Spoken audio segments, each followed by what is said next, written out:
Right. ಸಾಕಷ್ಟು ಬಿರುಸಿನ ಮತದಾನ ಮಂಡ್ಯದಲ್ಲೂ ನಡೆದಿದೆ. ನಾವು ಅನ್ಕೋತಾ ಇದ್ವಿ ಎಲ್ಲ ಕಡೆ ಶಾಂತಿಯುತವಾಗಿ ಆಗ್ತಾ ಇದೆ ಅಂತ. ಮಂಡ್ಯದಲ್ಲಿ ಸ್ವಲ್ಪ ನೋಡಿ, ಮಳವಳ್ಳಿನಲ್ಲಿ ಓಡಾಡಕ್ ಬಿಟ್ರು ನಿಖಿಲ್ಗೆ, ಇಲ್ಲಿ ಸುಮಲತಾಗೆ ಯಾಕೆ ಓಡಾಡಕ್ ಬಿಡ್ತಾ ಇಲ್ಲ ಅಂತ. ಬಟ್ ತುಂಬಾ ವೆರಿ ವೆರಿ ಸೆನ್ಸಿಟಿವ್ ಕ್ಷೇತ್ರ ಆಗಿರೋದ್ರಿಂದ ನಾನು ಈ ಟೈಮಲ್ಲಿ ಏನ್ ನೆನ್ಪು ಮಾಡ್ಕೊಳಕ್ ಬಯಸ್ತೀನಿ ಅಂತಂದ್ರೆ, KR ನಗರಲ್ಲಿ, RK ನಗರಲ್ಲಿ ಮತ್ತೆ ಇನ್ನೂ ಹಲವು ಕಡೆ ಚುನಾವಣೆ ರದ್ದಾಗಿದ್ದನ್ನ ನಂತರದಲ್ಲಿ ನೆನ್ಪು ಮಾಡ್ಕೊಳಕ್ ಬಯಸ್ತೀನಿ.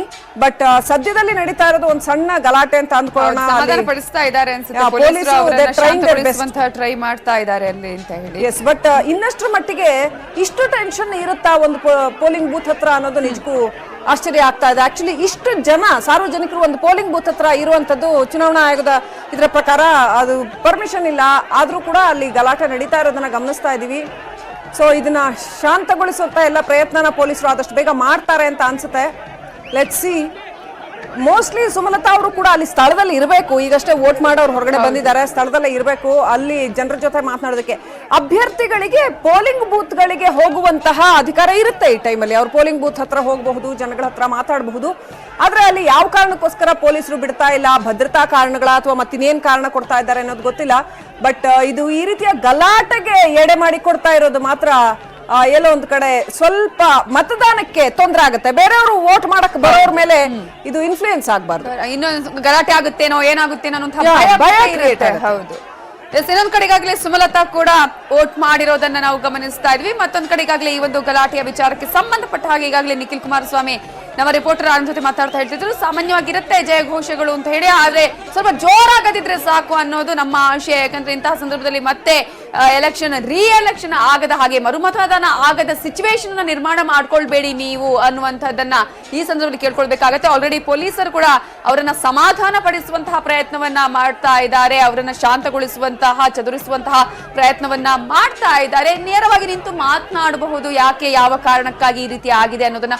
ಅದನ್ನ ಬಿಟ್ಟು ಗಲಾಟೆ ಮಾಡೋದು ಅಥವಾ ಹಕ್ಕನ್ನ ಚಲಾವಣೆ ಮಾಡೋದಕ್ಕೆ ಬಂದವರಿಗೆ ಅಲ್ಲಿ ಏನಾದ್ರೂ ಪ್ರಾಬ್ಲಮ್ ಆಗುವ ಹಾಗೆ ನೋಡ್ಕೊಳ್ಬಾರ್ದು ಅನ್ನೋದು ಈ ಮೂಲಕ ನ್ಯೂಸ್ 18 ಕನ್ನಡ ಕೂಡ ನಿಮ್ಮ ಹತ್ರ ಕೇಳಿಕೊಳ್ತಾ ಇದೆ. ಸೊ ಯಾವುದೇ ಗಲಾಟೆಗೆ ಆಸ್ಪದ ಆಗದ ರೀತಿಯಲ್ಲಿ ಅಲ್ಲಿ ಪೊಲೀಸರು ಕೂಡ ಇದ್ದಾರೆ. ಶಾಂತ ರೀತಿಯಿಂದ ಸಮಾಧಾನಗೊಳಿಸುವಂತ ಪ್ರಯತ್ನ ನಡೆಯುತ್ತೆ ಅಂತ ನಾವು ಅನ್ಕೊಂಡಿದೀವಿ.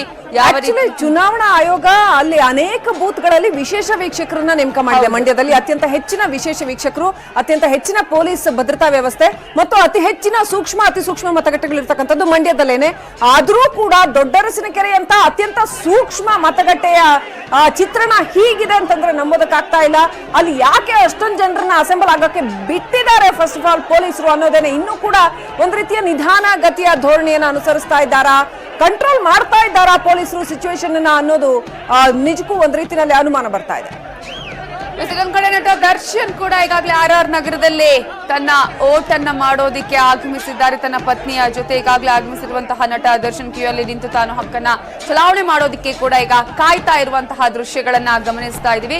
ಈಗಾಗಲೇ ಮಂಡ್ಯದ ದೃಶ್ಯಗಳನ್ನ ಗಮನಿಸಿದ್ವಿ. ಮಂಡ್ಯದಲ್ಲಿ ಪ್ರತಿ ಹಳ್ಳಿಗೂ ಹೋಗಿ ನಟ ದರ್ಶನ್ ಸುಮಲತಾ ಅವರ ಪ್ರಚಾರವನ್ನ ಕೂಡ ಮಾಡಿದ್ರು. ಜೋಡೆತ್ತುಗಳಂತೆ ಪ್ರಚಾರವನ್ನ ಕೂಡ ನಡೆಸಿದ್ರು ನಟ ದರ್ಶನ್ ಮತ್ತು ಯಶ್. ಈಗ ನಟ ದರ್ಶನ್ ತಾನು ಓಟ್ ಮಾಡೋದಿಕ್ಕೆ RR ನಗರಕ್ಕೆ ಬಂದಿದ್ದಾರೆ. ಇನ್ನೊಂದು, ನಾವು ಈಗಾಗಲೇ ನಿಮ್ಗೆ ಆಗಾಗ ನಿಮ್ಗೊಂದು ಟೈಮ್ ಲೈನ್ ಅನ್ನ ತೋರಿಸ್ತಾ ಇದ್ವಿ. ಈಗ 4:38 ಅನ್ನೋದನ್ನ ತೋರಿಸಿದ್ವಿ. ಕೇವಲ 4:38 ಮಾತ್ರ ಇದೆ ಇನ್ನು ಮುಂದೆ ನಿಮ್ಗೆ ಅವಕಾಶ ವೋಟ್ ಮಾಡೋದಿಕ್ಕೆ. 6 ಗಂಟೆಯ ವೇಳೆಗೆ ಈ ಅವಕಾಶ ಮುಗಿಯತ್ತೆ. ಆ ನಂತರ ನಿಮ್ಗೆ ವೋಟ್ ಮಾಡೋದಕ್ಕೆ ಅವಕಾಶ ಸಿಗೋದಿಲ್ಲ. ಯಾರ್ಯಾರಿಗೆ ಮತಗಟ್ಟೆಯ ಒಳಗಡೆ ಹೋಗಿ 6 ಗಂಟೆಯ ಒಳಗಡೆ ಅವರು ಹೋಗಿರ್ತಾರೋ ಅವರಿಗೆ ಮಾತ್ರ ಅವಕಾಶ ಇರುತ್ತೆ ವೋಟ್ ಮಾಡೋದಕ್ಕೆ. ಸೊ ನಿಮ್ಮ ಓಟನ್ನ ಮಿಸ್ ಮಾಡಬೇಡಿ. ಆಲ್ರೆಡಿ ಈಗ 1.5 ಗಂಟೆಯ ಸಮಯ ಆಗಿದೆ. ಊಟ ನಿದ್ದೆ ಬೇಕು ಅನ್ನೋ ಊಟನ್ನ ಮಾಡಿದ ನಂತರ ಅದು ಅಟ್ಲೀಸ್ಟ್ ನೀವು ನಿಮ್ಮ ಓಟನ್ನ ಮಾಡೋದಿಕ್ಕೆ ಹೋಗಿ, ನಿದ್ದೆಯನ್ನ ಬಿಟ್ಟು ವೋಟ್ ಮಾಡೋದಿಕ್ಕೆ ಹೋಗಿ ಅಂತ ನಾವು ಈ ಮೂಲಕ ಕೇಳಿಕೊಳ್ತಾ ಇದೀವಿ. ಈಗಾಗಲೇ ಸಾಕಷ್ಟು ಜನ ಓಟನ್ನ ಮಾಡಿದ್ದಾರೆ. ಅವರು ಒಂದಷ್ಟು ಜನರಿಗೆ ಸ್ಫೂರ್ತಿ ಕೂಡ ಆಗಿದ್ದಾರೆ. ಮತ್ತೊಂದ್ ಕಡೆ ಮಂಡ್ಯದಲ್ಲಿ ನಾವು ಗಮನಿಸ್ತಾ ಇದ್ವಿ ಯಾವ ರೀತಿಯಂತಹ ಸಿಚುವೇಶನ್ ಇದೆ. ಒಂದು ರೀತಿಯಲ್ಲಿ ದ್ವೇಷದ ರೀತಿಯಲ್ಲಿ ಅಲ್ಲಿ ಜನ ಹೊಡೆದಾಡ್ಕೊಳ್ಳುವಂತಹ ರೀತಿ, ತಮ್ಮ ಬೆಂಬಲಿಗರು ಹೊಡೆದಾಡ್ಕೊಳ್ಳುವಂತಹ ರೀತಿಯನ್ನು ಗಮನಿಸಬೇಕಾಗುತ್ತೆ. ಈ ಸಂದರ್ಭದಲ್ಲಿ ಅಭ್ಯರ್ಥಿಗಳು ಕೂಡ ಒಂದಷ್ಟು ಅವರಿಗೆ ಹೇಳ್ಬೇಕಾಗುತ್ತೆ ಕಿವಿ ಮಾತನ್ನ, ಜಗಳ ಮಾಡ್ಕೋಬೇಡಿ ಅಂತ ಹೇಳಿ. ಮತ್ತಷ್ಟು ಜಗಳಕ್ಕೆ ಕಾರಣ ಆಗಬಾರ್ದು ಅನ್ನುವಂತಹ ನಿಟ್ಟಿನಲ್ಲಿ ಪೊಲೀಸರ ಜೊತೆ ಕೂಡ ವಾಗ್ವಾದಕ್ಕೆ ಇಳಿದಿದ್ದಾರೆ ಅಲ್ಲಿ ಈಗಾಗಲೇ ಸುಮಲತಾ ಮತ್ತು ನಿಖಿಲ್ ಕುಮಾರಸ್ವಾಮಿ ಅವರ ಬೆಂಬಲಿಗರು ಅಂತ ನಾವಿಲ್ಲಿ ಗಮನಿಸಬೇಕಾಗುತ್ತೆ. RR ನಗರದಲ್ಲಿ ಒಂದ್ ಕಡೆಗಾಗಲೇ ನಟ ದರ್ಶನ್ ಕೂಡ ಪ್ರಚಾರವನ್ನ RR ನಗರದಲ್ಲಿ ಈಗ ಮತವನ್ನ ಚಲಾವಣೆ ಮಾಡೋದಕ್ಕೆ ಬಂದಿದ್ದಾರೆ. ದರ್ಶನ್ ಕೂಡ ಮಂಡ್ಯದಲ್ಲಿ ಪ್ರಚಾರವನ್ನ ನಡೆಸಿದ್ದನ್ನು ನಾವಿಲ್ಲಿ ಗಮನಿಸಬಹುದು. ಈಗಾಗಲೇ ನಿಖಿಲ್ ಕುಮಾರಸ್ವಾಮಿ ಕೂಡ ಅಲ್ಲಿ ತನ್ನ ಬೆಂಬಲಿಗರ ಜೊತೆ ಇರೋದನ್ನ ನಾವು ದೃಶ್ಯಗಳಲ್ಲಿ ನೋಡಬಹುದು.